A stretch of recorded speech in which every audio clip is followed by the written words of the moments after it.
We're going to let people join. We're just going live now. I'm going to double check the Rumble feed here.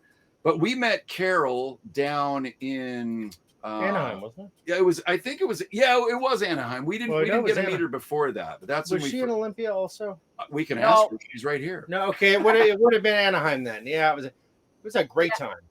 No, I joined the tour from Tampa to Anaheim. Yeah, you talked me into letting you wax my hairline and put honey in my eyeballs, and we did some rapé. We did all kinds of fun stuff. It was a really good time. Exactly. Now, wait, are you awake yet? Are you present? Oh, definitely. So, to the viewers, there might be a little bit of a little feedback. If you hear anything, let us know. We might have a solution to that, but we're just going with the flow right now. So, but that being said, Kelly, you know, we haven't really got to know Kelly all that well yet, but we know that since she's aligned with Carole and they do a show together, we had to have them both on the show. So I think the best place to start would be to learn a little bit more about Kelly. And I mean, what we'll do first, I think, how did you two lovely ladies meet, first of all, and then we'll go into a little bit about Kelly's background and then Carole's. But you want me to share that, or you want to share it, Carole? Yeah. Either one. Well, I was actually working with a couple in Costa Rica several years ago. This is when I had just discovered embodiment as a healing modality. I had always thought therapy was the only avenue. And then I read that you could use the body to heal the body. And I found this couple and I booked a private retreat with them. It was 3 weeks of working just with them. So our sessions were like 4 hours a day. And they took me out to eat one night and they had suggested I meet Carole. And they said, you know, you should just get a body reading from Carole. She can tell you everything about your story. And coming from a woman who is disembodied and didn't feel safe in her body, I was like, okay, yeah, that's weird. I didn't really take it in. And then we went to dinner and she gave me a hug and she goes, you were pretty rebellious. And what was it? Oh, you didn't get enough pats on the back and you didn't get enough affection. And I'm like, hi. I told you. Yeah. And I still wasn't ready for that medicine though, because if you are a part of body language for any length of time, you realize it's the most confronting look in the mirror. And I wasn't ready for it. So it took me a few months. And then I had to get a hip replacement at a very young age of 38 or 39. I can't remember, 38. And I thought this is a good time to call Carole. And I called her and we went over some psychosomatic reasons for my hip replacement and also why I broke my collarbone. And it was accurate. And I said, I don't understand how body language can understand who I am, but I need to understand what this is. And so that's how I got involved in the work. And as soon as I could walk, I was in Costa Rica training. Wow. And Carole, yeah, do you have any more to share on that story from your side? Well, a lot of people don't understand what psychosomatic is. And psychosomatic means the psyche or the soul's consciousness living in the soma, the physical flesh, and how our soul communicates through us, through our life experiences and dis-ease or ease of flow of energy through the whole chakra system or energy centers, just energy flowing through the body, if that depends who's watching, right? And yeah, so when people look at their own injuries or dis-ease or whatever's going on in their life, the body never lies. So when Kelly asked me what does her hip mean and what does the shoulder mean, it just was right on for her. So I mean, we call it messages from the body. And I understand you guys know me from waxing and honey and rapé, but that's, you know, very small things that we do. And so to truly, you know, everyone's talking about things, there's an inside job. Well, how people don't know where to start. And so you start with the body. What's happened in your life, and you do a life review, and see, and also map out every injury in the body, and it'll tell you the patterns that are going on, which area of our life we need to maybe let go of or bring more energy into the body.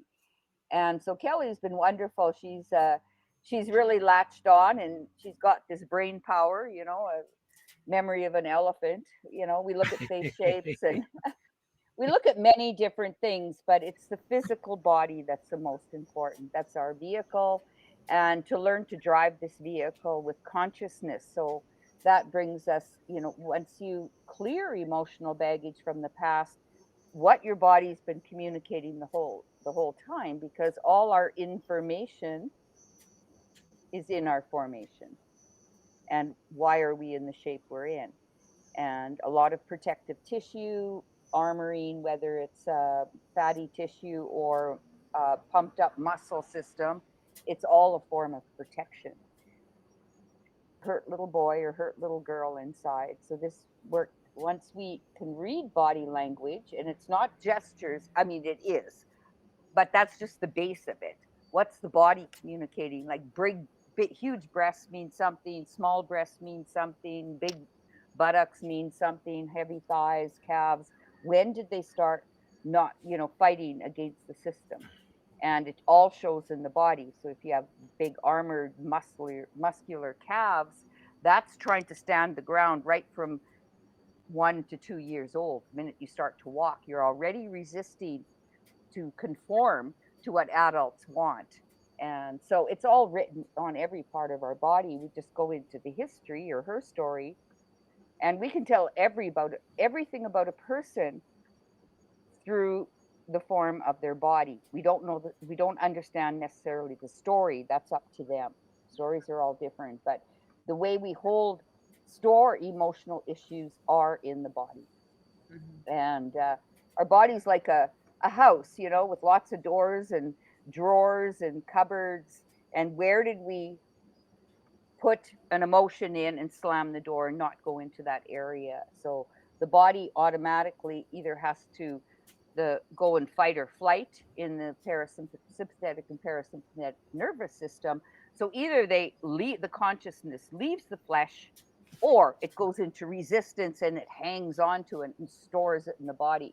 So we can tell what's stored in the body, or where there's no consciousness in the flesh. So even giving someone a hug, when I said to Kelly, you didn't get enough pats on the back, is because I was in between her shoulder blades, right where a person gets that feeling, and it resonated with her instantly. Oh, and yeah, so Wow. we go very, very deep into where, we trap negative emotions. When you're in positive emotions, it just flows right through. When someone's in love, everything is great. And so we want to look for what's holding us back, and why our light isn't shining as bright as it can be. And so we say, the darkness is here to show us the light. exactly. And the light within every one of us. So darkness isn't a negative thing. Close your eyes, you go into the darkness, and that's where people don't want to go, because we're taught as children that the boogeyman lives in the dark or in the closet or underneath the bed. So it's reprogramming ourselves, reprogramming the flesh to be feeling safe within ourselves. Now, Kelly, I've always loved my body. I've never, well, if you put on a few pounds, I think there's some negative talk or something. But Kelly, you didn't feel safe in your body because things that have happened in your life. And often it comes from young age and sexual abuse or whatever you want to share, Kelly. Right. Well, I thank you for that. I do want to let the viewers know just a little bit more about Carole from her bio, because it's going to lead into where we're going with this. She's known as the body whisperer, and she's the world's leading expert in psychosomatic therapy. She has had the honor of working with founder Hermann Muller since 2001. Can you go into a little bit about how that happened and more about Mr. Muller?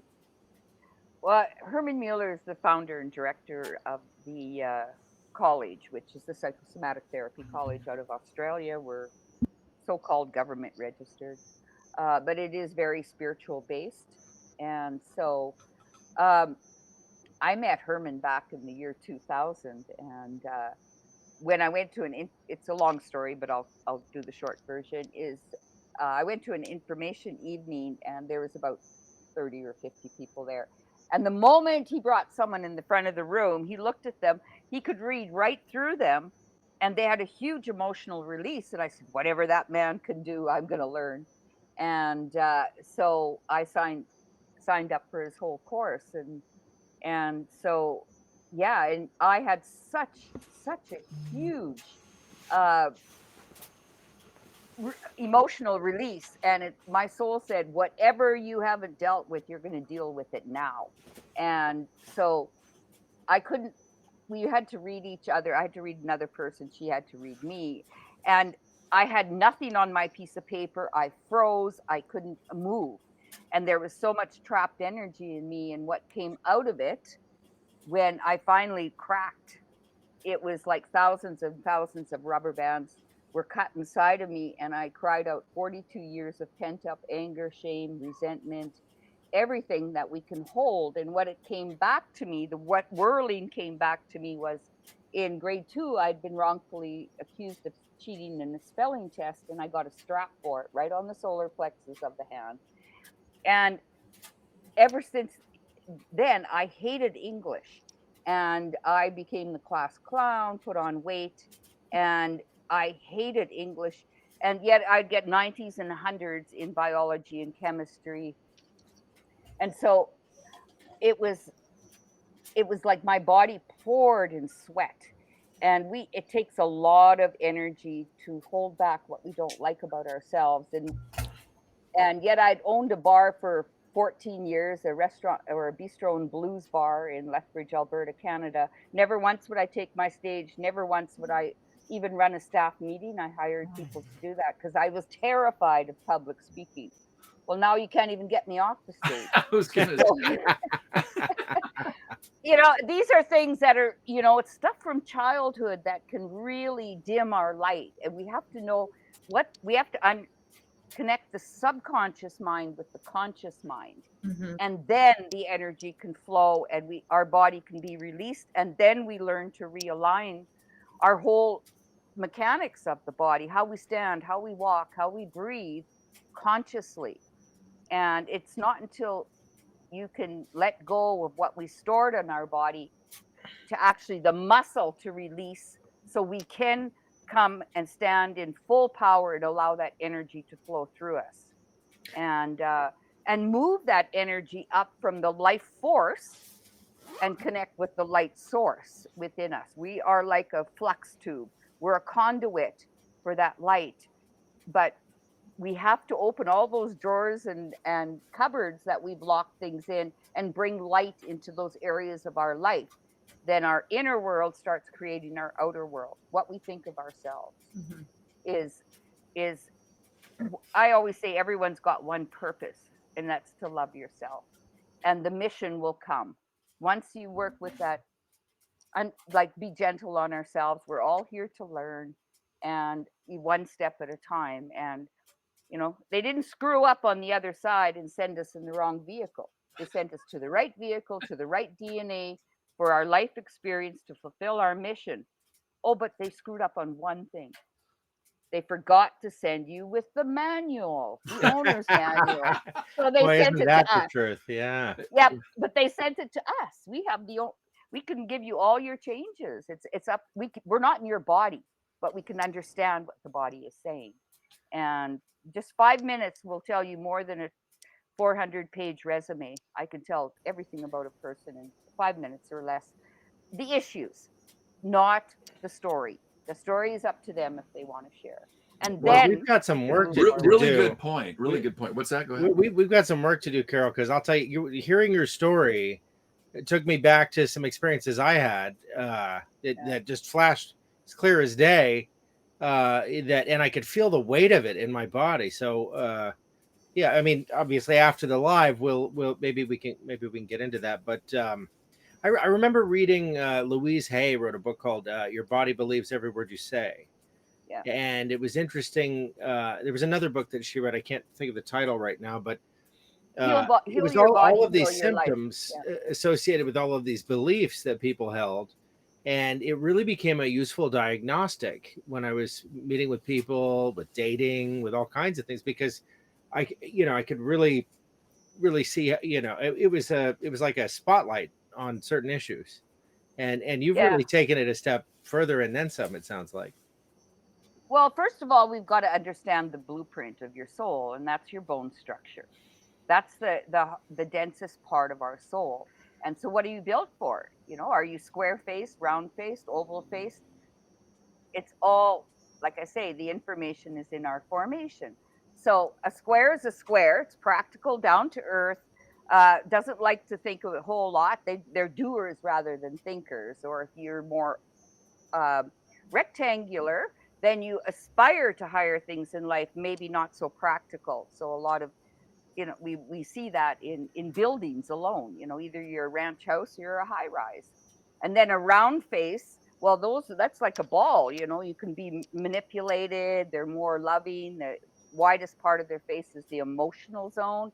So it's about studying ourselves. We're walking autobiographies of our life experiences, but why did we get certain shapes? So you don't have to compare yourself with a round faced person if you're a square faced person. You go for the positive attributes of that. Square can also be stubborn and resist things. So yeah, so there's so much to it. And so I'm curious, we teach people face reading. what would you call the shape of my face and Joe's face? I don't know whether it's an oval or a rectangle or. Well, you got to come forward. It's hard come to forward see. and take your bangs off your face. And I don't have any bangs. It's all forehead. Joe does. 5 head. This is Scott. Can you tell me how to get you to the full screen again? Because I keep clicking that button. Oh, there's a little box in the upper right-hand corner. You'll click it. You might have to go through a few phases of it to get to the to get to where you can see everything. I'm just seeing a round face now on you, but it's the bangs. Yeah, we'll have to. This is fun. No, Scott's a little bit more squarish round, but you're a high rise. It's rectangular, yet it curves on the top, so you will listen to other people's point of view. You're not just this way, my way or the highway. But then you go down. You're very practical until you get to the jaw. Then you go into a super sensitive chin. So you do aspire to higher things in life. You're also what we call a humanitarian. You'll stick up for the underdog. Yet when you interact, you will do it with a lot of sensitivity, but it's also important for you to stay grounded. And so, hence, you got a little bit of a beard, if I can see. I do, yeah. There, but yeah, but that's to, anchor. Hair is all about anchoring energy. Someone like that. I don't cut my hair, so my hair is past my buttocks. And but if you think of it, all the what was it, Vietnam War? I don't know which war it was. They brought in all these trackers from the Native American tribes, and then they gave them the army buzz, and they lost all their tracking abilities because they lost their connection, because hair is like antennas. Wow. So that's why we waxed you right in the temple area here, because you tend to mull things over and over and over again. You don't say. Isn't that true? Yeah. Don't say. That's so true. Now, if we could just put a little more hair back here, that'd be great. You know what, though? If you continue to wax this right here, you can fill in a receding hairline. Yeah. No kidding. Because what happens, so we have 3 zones on our forehead, right? This is our imagination, memory, and observation. So if you're mulling stuff over in your memory and it's the hair is filling in here, it's keeping the hair from filling in here. And also you're just running your thoughts. So when you clear this energy up right here, instead of it getting stuck right here in the memory lobe, it gets to finish its flow, and then it can fill this in. And I actually filled in this receding hairline because I used to have, my parents' thoughts came in a lot, all my programming. And so I've been consistently clearing this up. And now this filled in, and I've had an easier time bringing my thoughts together, an easier time grounding my bright ideas, where before I was all stuck up in my head, thinking, not grounding anything, not landing it. Wow. You know, I don't know if it ever grew back after Carole had her way with me. I mean, I don't really see it now that I'm looking right here. Can you tell? It takes times usually to Yeah, reach might be a Yeah. few hairs in there. Well, sorry, there was an opportunity there for the joke, but I just left it alone. Well, I set it up. But Joe, get in here. Yeah. Let's find out about the shape of your face. Well, no, I was going to say, Scott, when you're turning to the side, your forehead does slope backwards. So you have a great observation lobe, but then you got a little bit of a dome coming in the memory lobe. So Is you that got is that the we all have caveman all of it. shelf right here? Because I've got a like a real Cro-Magnon feet. Yeah. Well, what happens when you put on a visor? It keeps you in the moment, right? Okay. So this is your observation lobe. And so you can make decisions fairly quickly if you don't go into self-doubt. Don't give me all the details. So often when we're talking about even foreheads, mine's straight up and down. Someone with, water back, it'll slope backwards. And then the dome coming in here. One, if we go shopping, you might just go walk into a store and say, oh, blue shirt. Oh, yeah, that's good. Let's go. And someone with the dome forehead, no, I can't do that. I saw it at Walmart 2 weeks ago for $20 less. And I would say, oh, no, I got to go to 15 different stores because I have a high imagination. I'm straight up and down. So don't take me shopping with you because I can't. It's in my imagination. There's 500 million possibilities. Observation, it's 1-to-1. You're right there. I don't need the details. Same as if a realtor and you were selling a house to someone with a good observation lobe. They don't want all the details. What's the bottom line and when can I move in? Where someone with the dome will say, oh, but when was it renovated and what was this? They want all the ideals from the past. And then when someone with a high imagination, you say, oh, just imagine if you just opened all these walls up into French doors and you could do terrace gardens. So you're telling them in the future. I do that. So you learn to talk to people differently once you understand face reading. Yeah, I do that. And Joe, you wouldn't believe the math he does while shopping. It's I get him to do all of it for me because I know how he thinks. And it's like the Beautiful Mind meme, all the little formulas and calculations swirling around, and he's like, well, this was on sale last week, but it's been 30 days. They're in a new cycle. And, this is how many ounces. And, he's got the unit price all right now. It's so funny. It really is. Well, I learned shopping through my mother. Yeah. No. Yeah. Well, she'll drive across town to save a quarter, and that. Yeah. Well, I guess part of my question, we can get into the shape of my face either now or later, but I'm wondering if when people learn about this, that then they're aware of it, can they use that as a tool to then step outside how they normally might perceive or do something? Yes. Absolutely. Yes is the answer. We use it every single day. I use it, like, for example, men that are interested in me. I'm always reading their face. Or there are certain things that are telltale signs for me to pay more attention to. Or, for example, I just had a woman take the online face reading training, and she has a baby that doesn't speak yet. And now she's able to speak with her her child that can't speak yet because she can see the body language. She can see what the strength of her child is, where the challenges may be, where she's able to support him better. One of the first things we noticed was that he had a really wide jaw and a little bit of a receding chin. And so right there, seeing like this little boy has a lot of physical energy. He needs to express his physical energy, and at the same time feeling a little bit unsupported. His chin is pulling back. And so feeling into where is he feeling ungrounded, and how are you able to support that physical expression and those emotions? So you can use it in everyday situations. We see faces all day long, right? Mine's will. I say, yeah. I say we all read each other at a subconscious level. So why not read consciously? And what it teaches you is compassion, because we can see beyond the asshole. There is a hurt Yeah. person inside there, and so it can soften us, and it's such a beautiful gift, and children are so good at it. I mean, I've had 11-year-olds, they can read faces better because they don't have self-doubt, because in psychosomatic languaging, we stick to a grade 2 language, because it's a hear feel. The body has to understand it.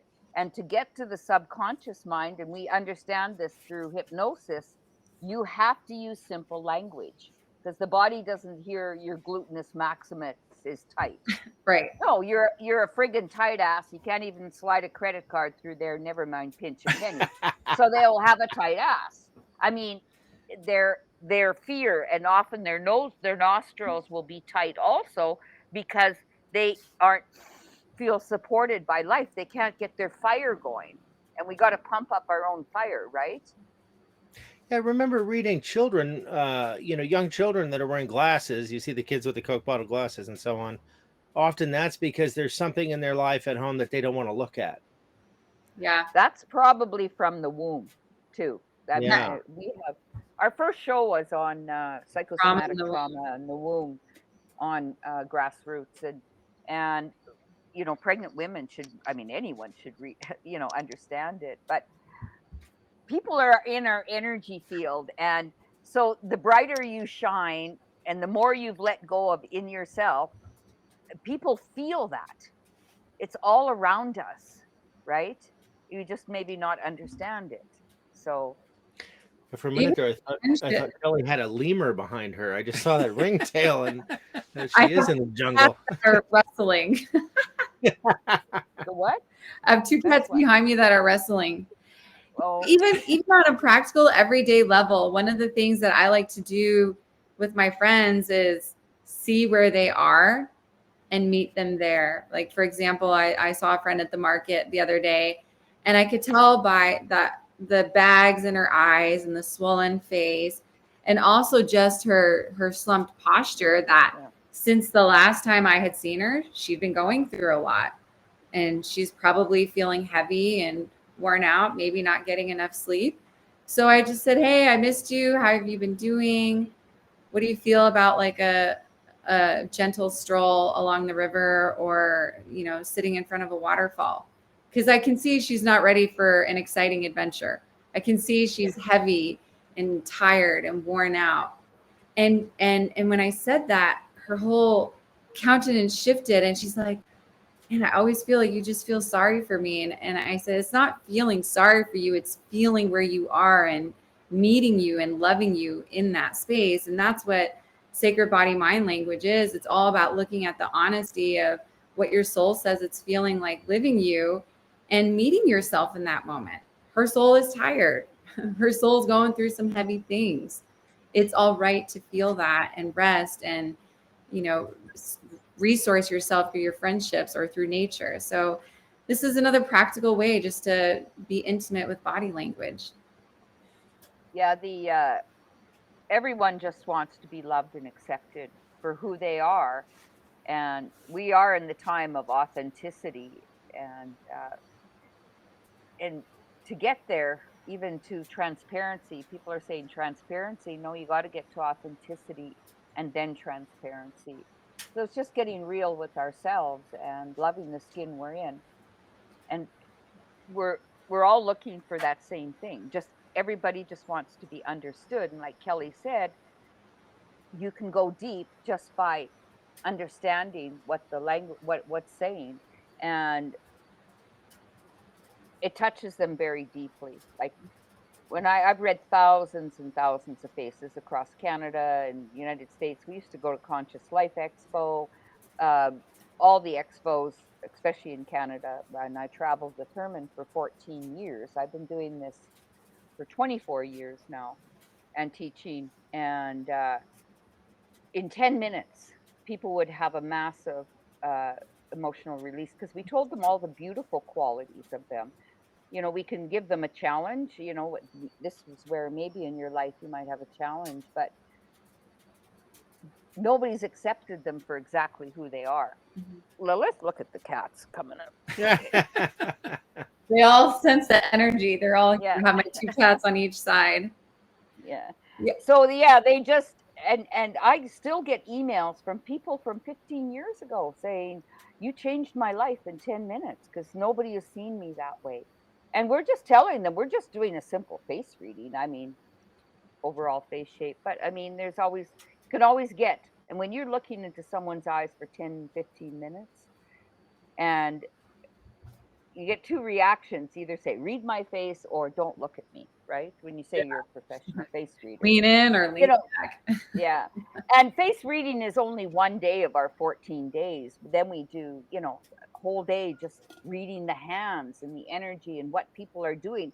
I can tell all hand gestures is such an important thing. Even what they're touching on their hands means something.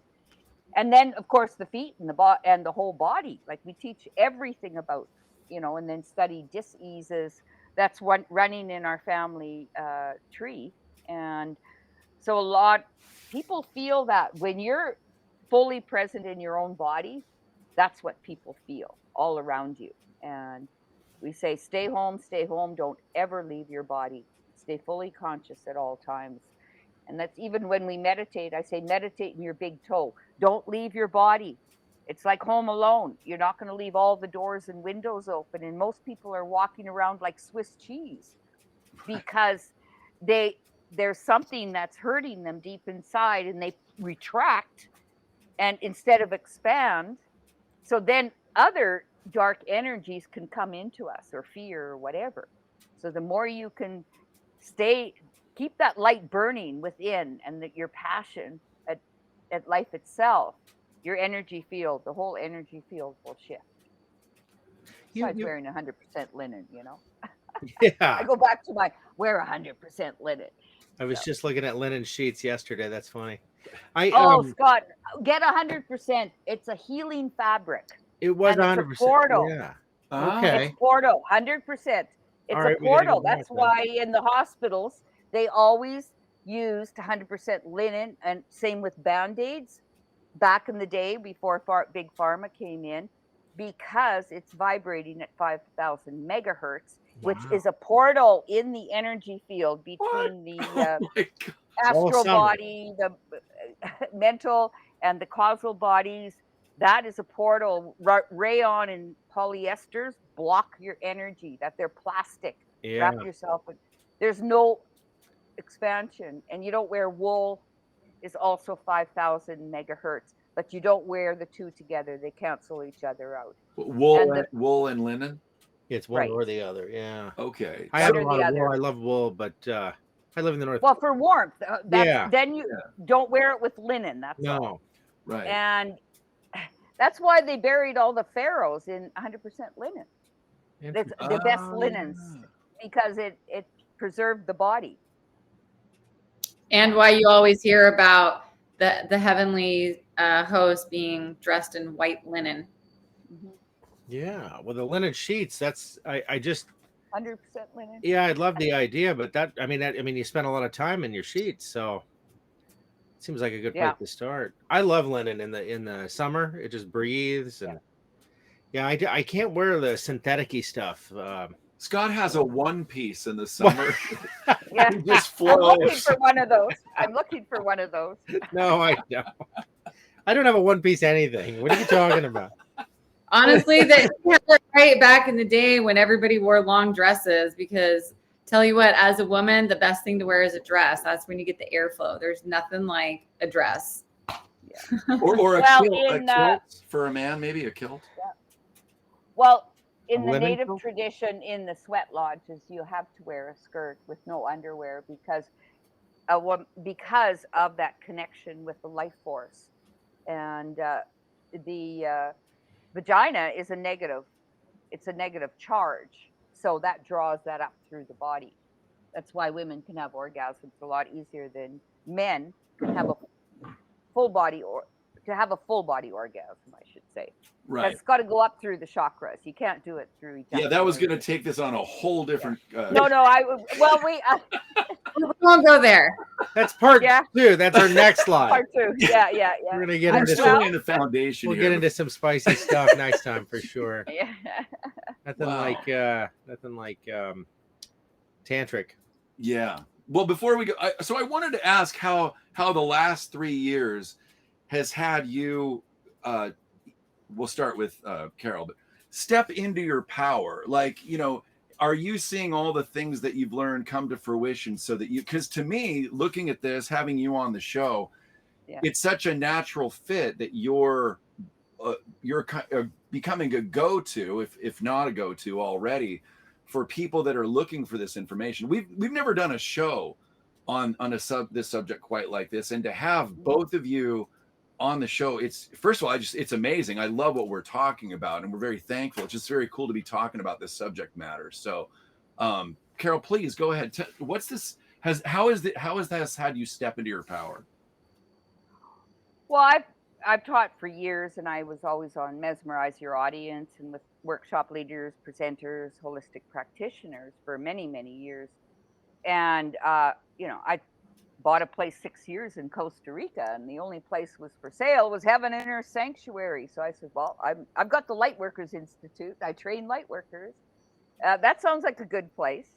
So and the first 3 years was really rebuilding the retreat center, because I have 6 houses and 10 acres along Mt Chirripo. And then the shutdown came, and I said, what the hell is going on in the third dimension? We've been living in 5D, right?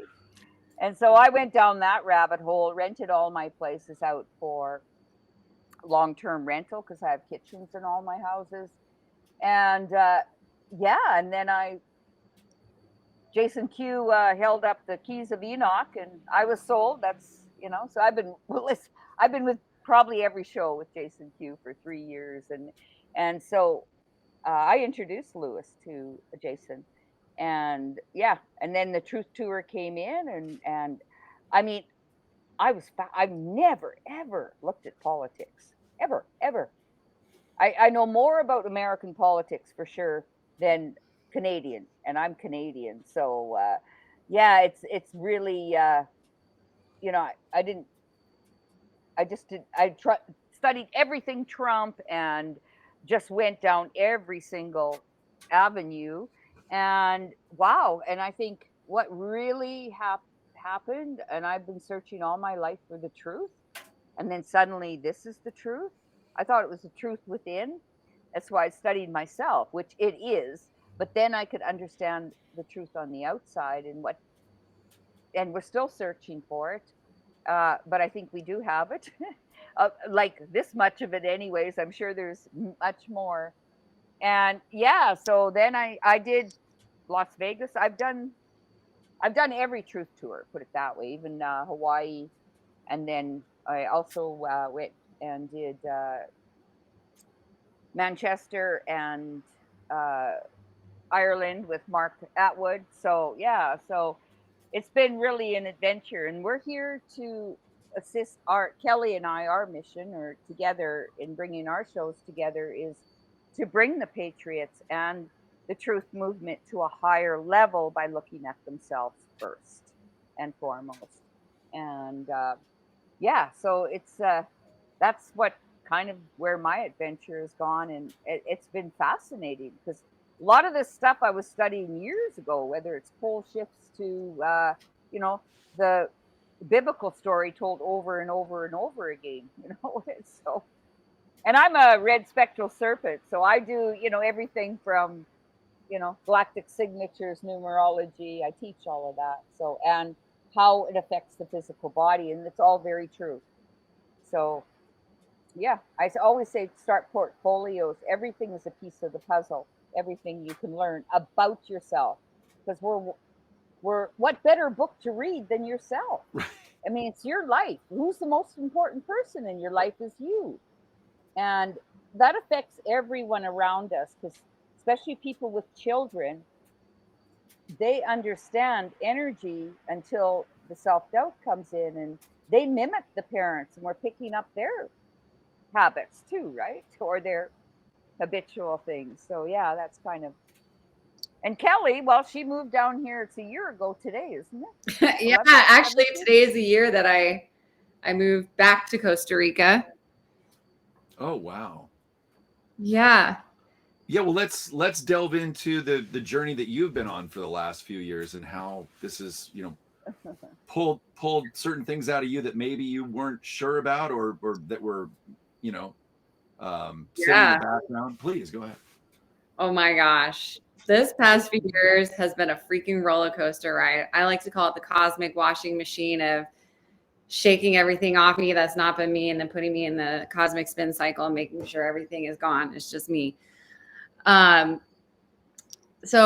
when the shamdemic started, just over, 3.5 years now, I had actually just finished all my trainings. I just finished my last training with Masters. Yeah. I just finished my master's training with Carole, and I'd also spent several months, well, actually really a whole entire year, doing different trainings and healings. And then when the shamdemic came, I moved back to the US for a little bit. And how my soul had prepared me for this transitional period that we were in was to give me all the tools I needed to do my deep healing work on the traumas that I had been through. I had lived through almost 40 years of severe trauma, parents being narcissists, lots of sexual abuse, including incest, my daughter dying. So there was a lot of issues that I had to work with, a hip replacement, a clavicle repair. I mean, there was a lot that had happened. And you forgot the ministry. Oh, yes. And I was also going to be a pastor. I had actually signed up for seminary, and I was a day away from registering for my classes, and the universe hit me with the surfboard and was like, close, but no, we're not going down that path.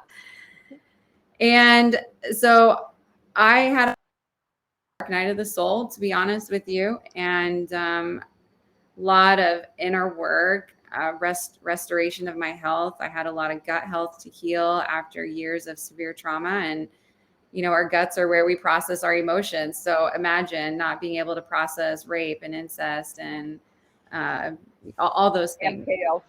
MK Ultra. Yeah, just all kinds of shit.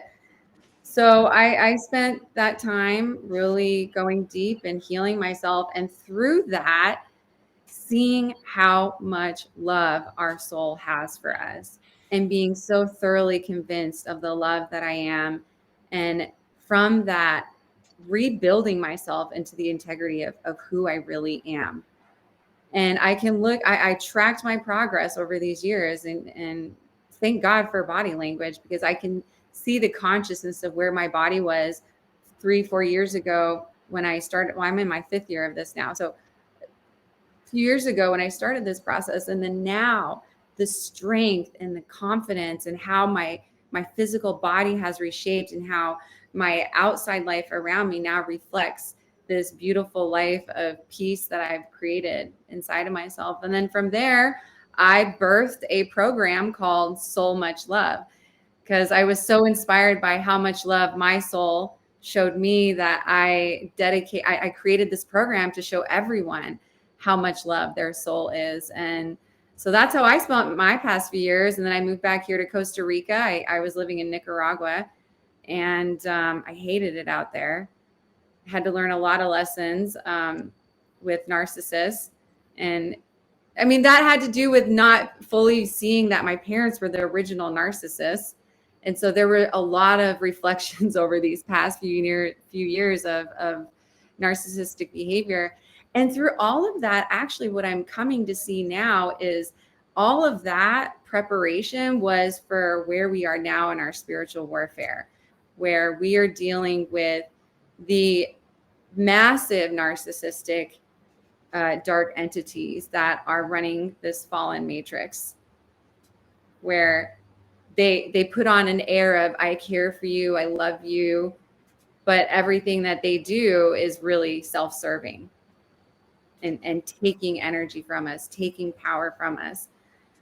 And I feel like the past few years was to show me everything that I lived in my life was to prepare me for such a time as this. I've done the reconnaissance work. Maybe it wasn't willing according to my conscious 3D body. My 5D body signed up for it, but my 3D body didn't know I was doing reconnaissance work when it came to MK Ultra and narcissism and abuse of power. And now here we are, we're uncovering all of this.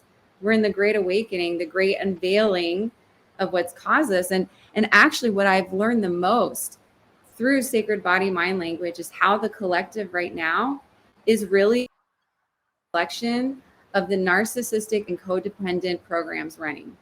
We have the narcissists who like to have power and control, and we have the codependents who haven't learned to love themselves and they keep giving their power away.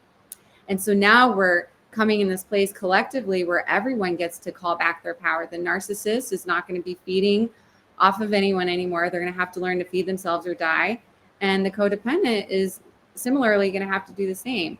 Stop giving away their power to be loved and just realize they are the power and the love and live from that place. So I'm super excited to be alive right now. I was born for this.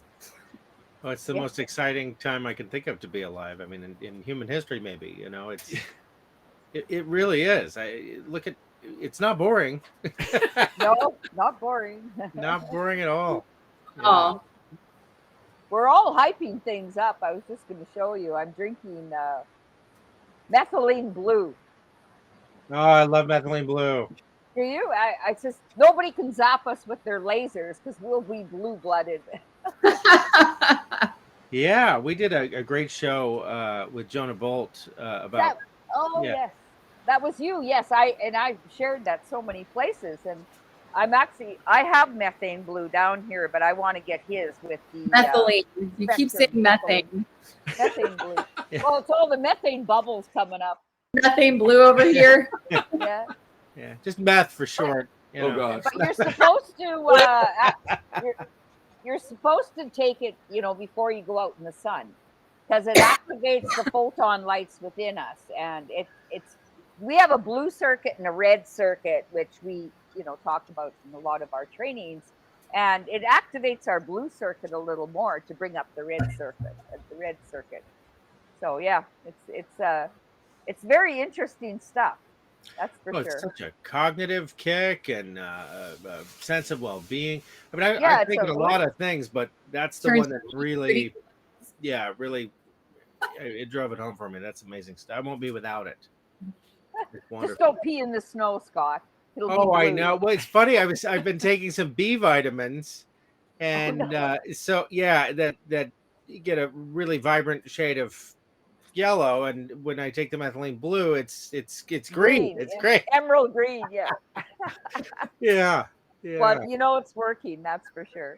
Oh yeah. So I wanted to ask Kelly, so have you spoken with either Kathy O'Brien or Laura Worley?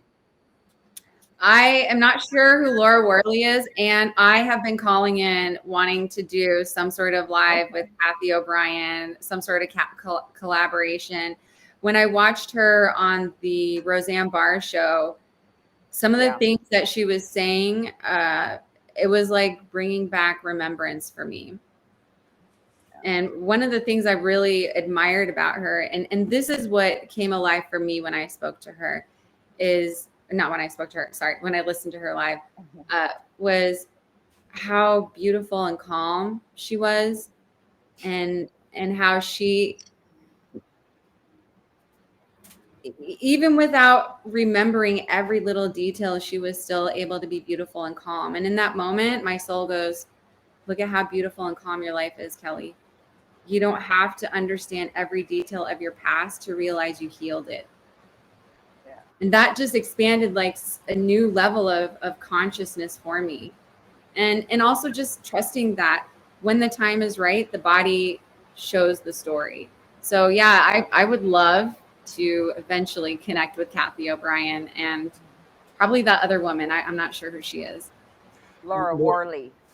Yeah, they were both on the Truth Tour, and you know, if people learn Kathy, both of their stories, but Kathy, because she has the film out, Transformation.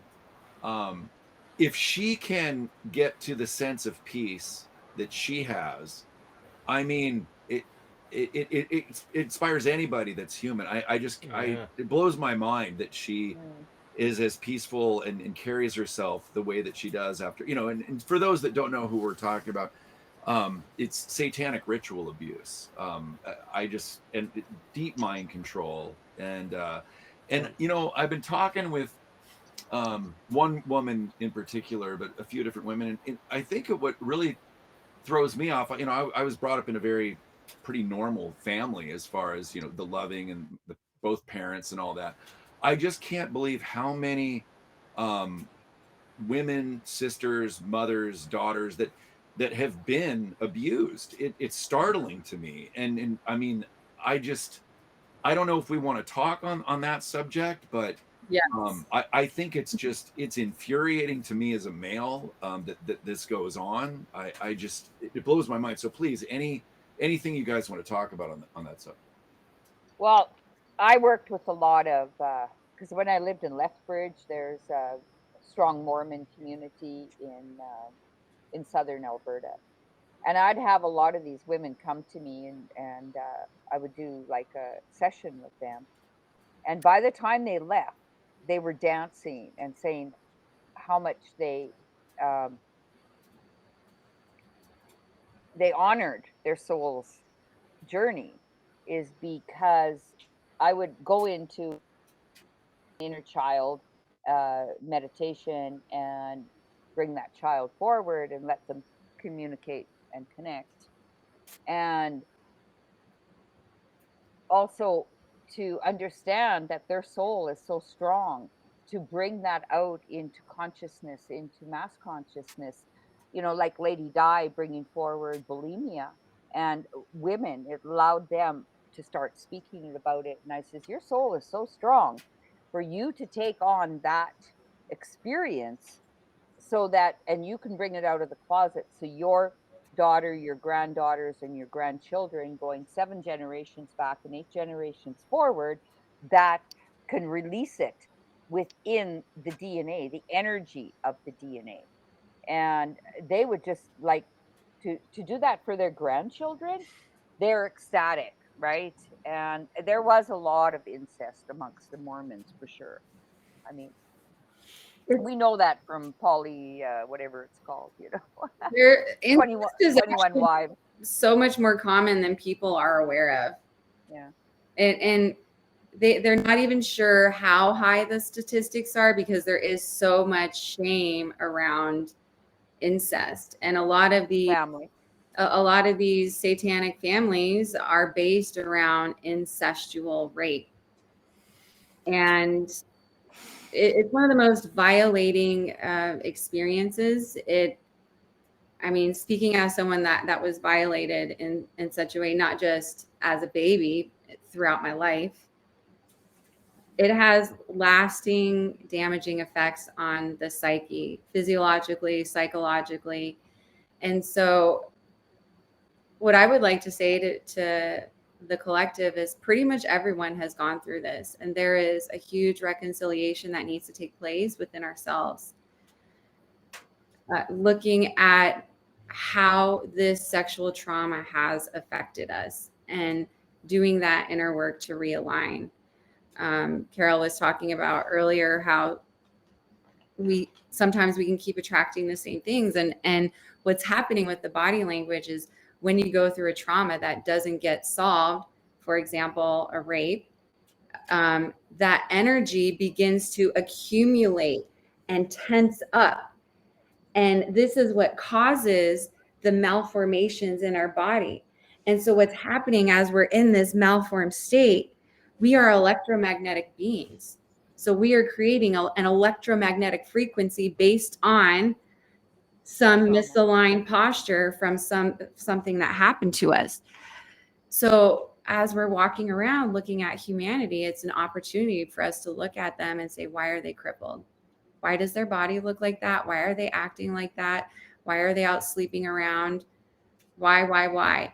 And even looking at the huge narcs, the ones that are in charge of these families, why? What happened?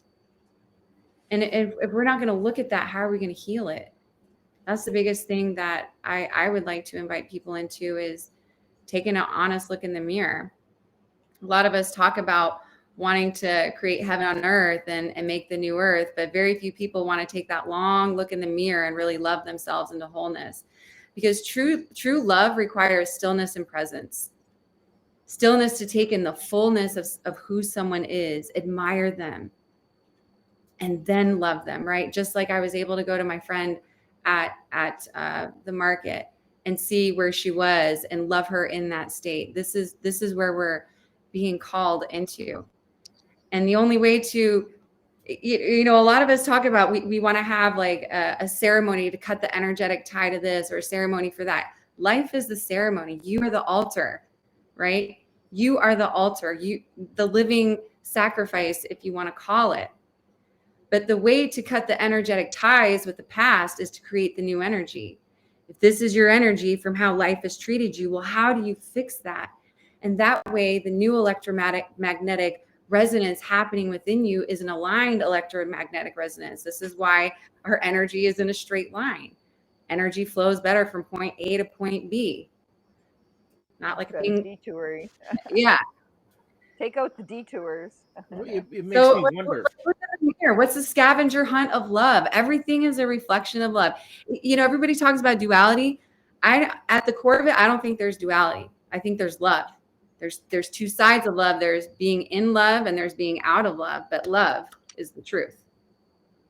I agree. Well, love is balance. That's it. It's the fourth chakra, which is a point of balance. You got 3 above, 3 below. So love is above or fear is below. But it's always bringing us back to that point of balance. What are we putting out into the world? Well, I know behind MK Ultra, at least from the government side of things, but I think also probably in these families, the idea of fracturing a person through trauma is to control them. And when you mentioned us being energetic beings, energy requires continuity, and if there's a fracture, that disturbs that continuity. The person really can't develop strength, at least not not in a wholeness or in a oneness. So I imagine that's paramount in their recovery. That's kind of got to be the first focus, I would guess. Well, that's why you go back and explore your life. And if you think of your light as a column, like a fluorescent bulb, who started to chip away at it? Maybe it was Auntie Martha said, "Shut up, you can't sing," it when you're 4 or 5, and you shrink back. And then, but how do we go back and find the diamonds in the dog shit? What did you learn from it? And we need the dog shit because it's fertilizer. Right. And you let go of it, and Mother Earth will turn it into a beautiful rose bush. And because if we're not growing, we're dying. So it's about growing through our life experience instead of pointing the finger, that happened to me. But why did your soul take you on that journey? Because we collect lessons all along the way. We collect the skills, every job we've had. You got to inventory your life. When you ink it, link it, sink it. And Kathy O'Brien says that's how she overcame MK Ultra, is to write it out. But people say, how do I write it? What am I looking at? So you got to go back and we have I have a workbook called The Greatest Life Ever Lived, where you go back and inventory your whole life. And then what did you gather? Who are you now? And where are you going? Simple as that. It's very simple work. It doesn't have to be years and years of psychiatry. They sit on a couch for 10 years explaining the same story over and over and over. Someone comes to me 5 minutes. I say, shut up. You're paying me. I'll tell you what to work on because your body's telling me. It's simple as that. This is a place to start. Oh, and by the way, it's Laura Worley's birthday today. Oh, wow. Happy birthday. Yeah, it's her birthday today. I saw it on Facebook. That's interesting. Fire Hardened Steel, we're kind of culturally now focused on or victimization as a virtue somehow. It's this twisted thing that keeps people in this victim state. But people like Kathy, she's a perfect example.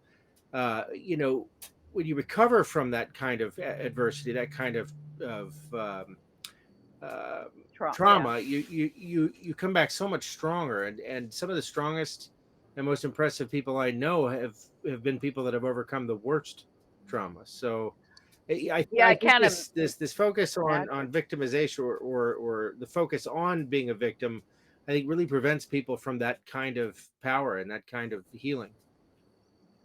Well, we say what you focus on expands, right? So, I mean, do you focus on your diamonds or your dog shit? Which one are you going to pick, So, otherwise you're stuck. Why not find the diamond, polish it up, and put it in your treasure chest? What did I learn from it, right? And when you get into levels of consciousness, the base chakra or the very, primal force is poverty consciousness. Why can't you feel your abundance? Well, if you have no ass, you have no assets. There is no buns dancing. There's no abundance.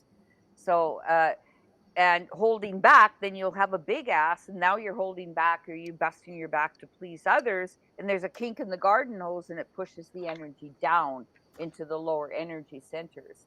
So it's about opening up the whole spinal column to allow the energy to flow through. So, and then the next, if you go into sacral chakra, and you're talking about victim consciousness is held in the sacral chakra. And then solar plex is savior consciousness. A lot of people are stuck between victim and savior. Who's going to save me? Is Trump going to save me? Is Jesus Christ coming down, from a white cloud somewhere? No, you got to save yourself. And then we go into who are you? And then that's authenticity, to find that balance within yourself between your inner and outer world. What are you going to show the world, right?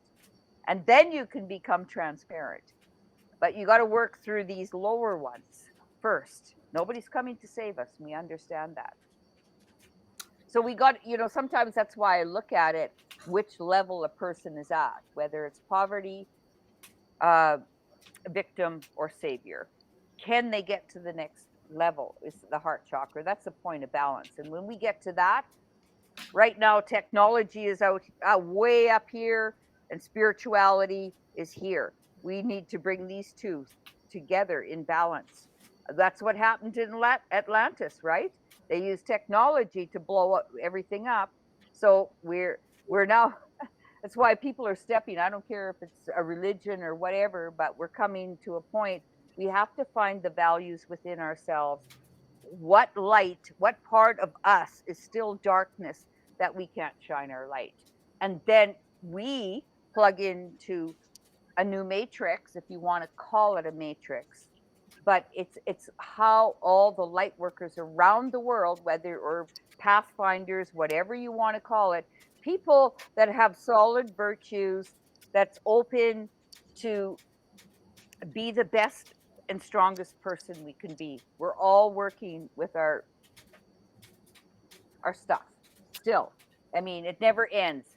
No matter where you at in the journey, it's always we can get bigger and brighter, and within ourselves. It's about turning on every light within every light switch, and yeah. It seems like the root chakra being so much a part of feeling grounded and safe. I wonder, Kelly, you could probably speak to this rather well. When you have early trauma that threatens your safety and whatnot, did you have a lot of struggles with your lower chakras, your root, that type of thing?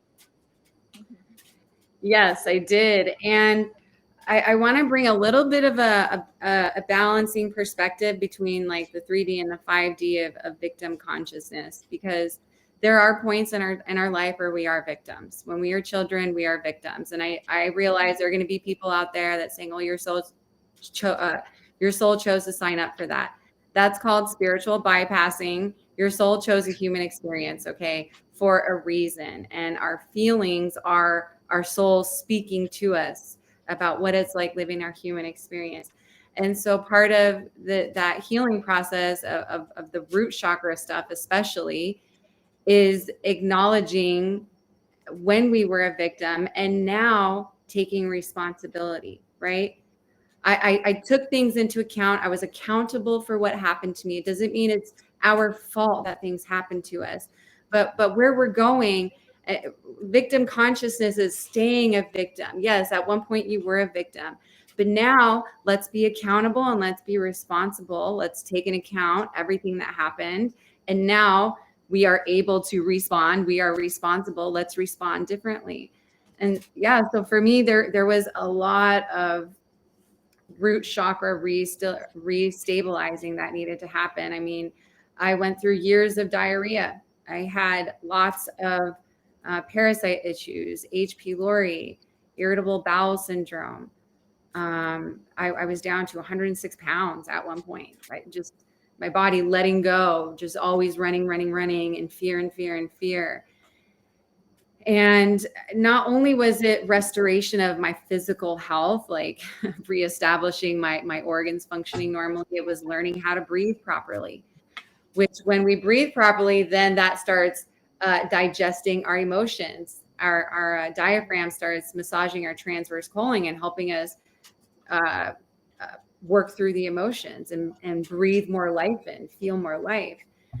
I had to go through repatterning of how to even relate to people. I would be on dates with guys and they would say, "Are you interested?" Because my face would show no emotion. The only emotion I knew growing up was "fuck you," anger, because I needed to protect myself. So learning to even feel emotions and communicate emotions and how to downregulate my nervous system. And all of it was, my body showed me step by step what I needed to do. We're going to keep going back to body language because that's the roadmap. It's the blueprint for how you got to where you are. And it's a blueprint to rise into what your soul came here to embody. And so over the past several years, I just really dedicated my life to understanding this language and having an intimate relationship with my soul. And I can say now that my soul is my best friend. I am in communication all the time and biohacking myself. And I want to share this as a way to inspire the audience too. Almost 4 decades of trauma I went through. And look at me now. Look how bright I am. It doesn't take decades to heal. When you go to the source, when you take that direct route, you can heal fast.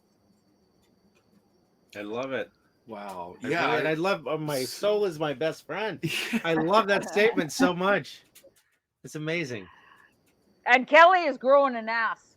Well, she got a flat ass. She reminds me of a Kathy O'Brien mini me. It's so awesome to hear you say this stuff. It feels good to be here. I was actually feeling into the other day of just how far I've made it. And I did this meditation back into my childhood with the guy that we had on our show who does numerology.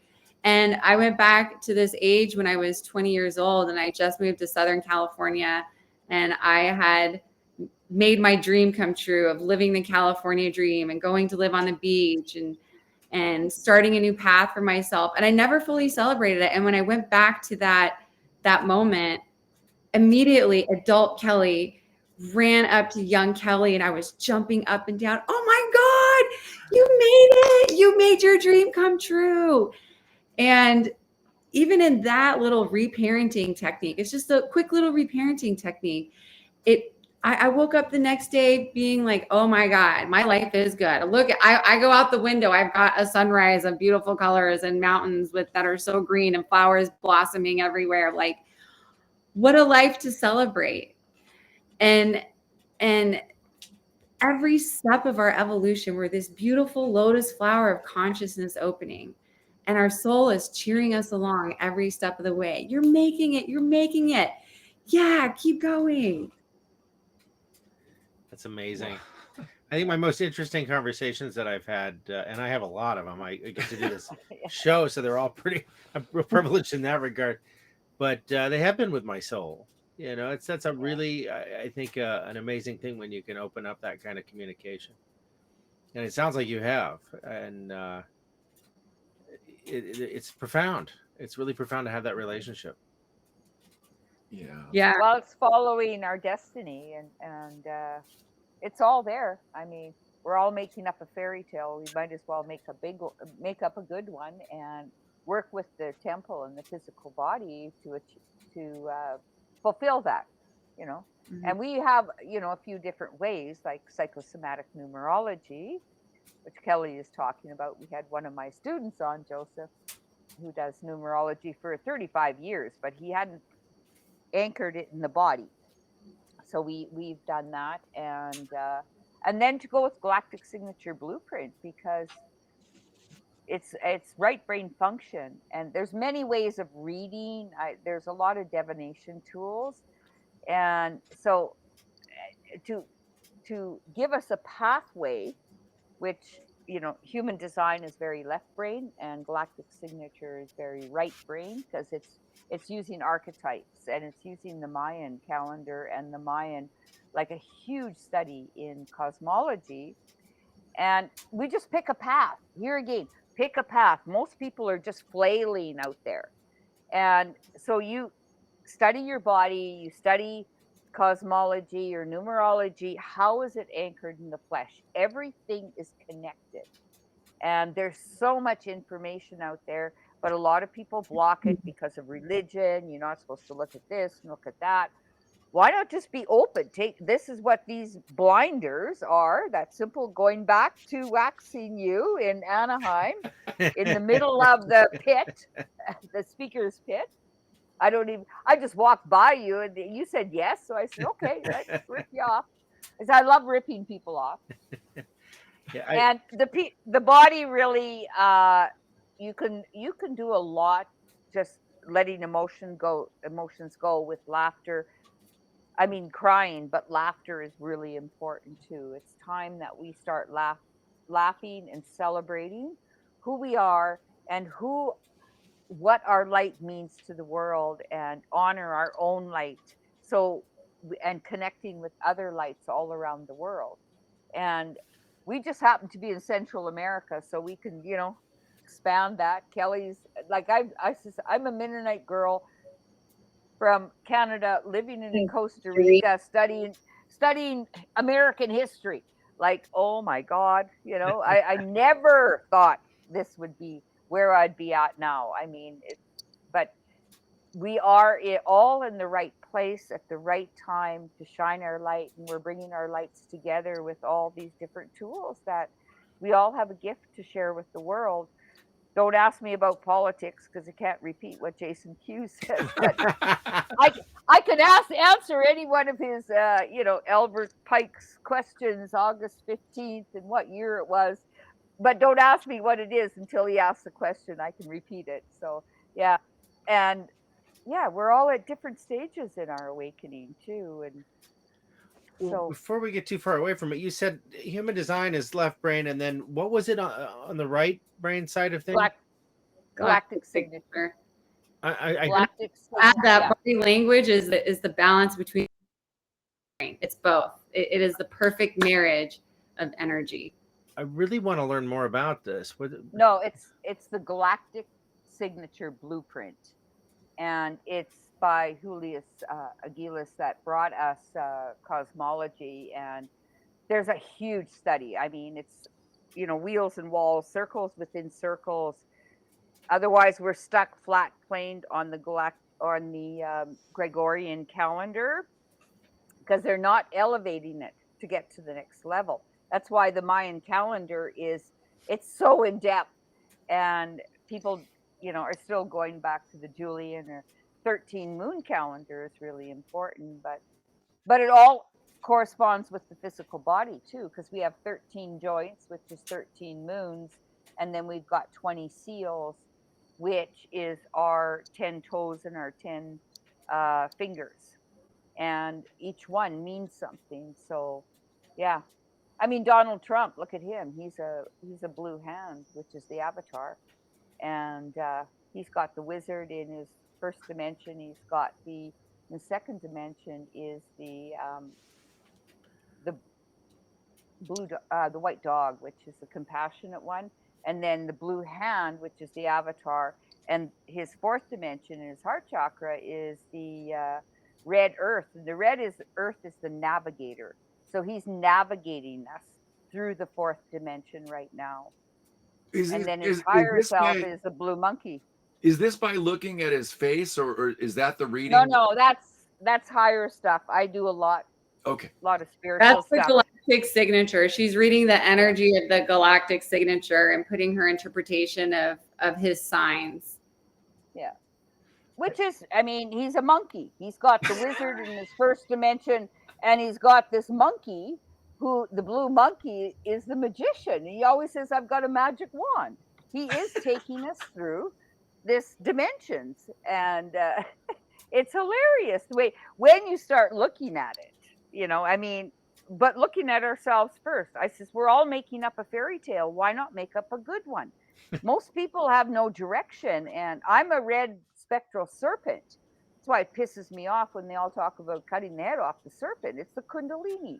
That's why I moved to Costa Rica, because there's a circuit here on the planetary Holon, which is the Jupiter circuit, which is the fifth circuit.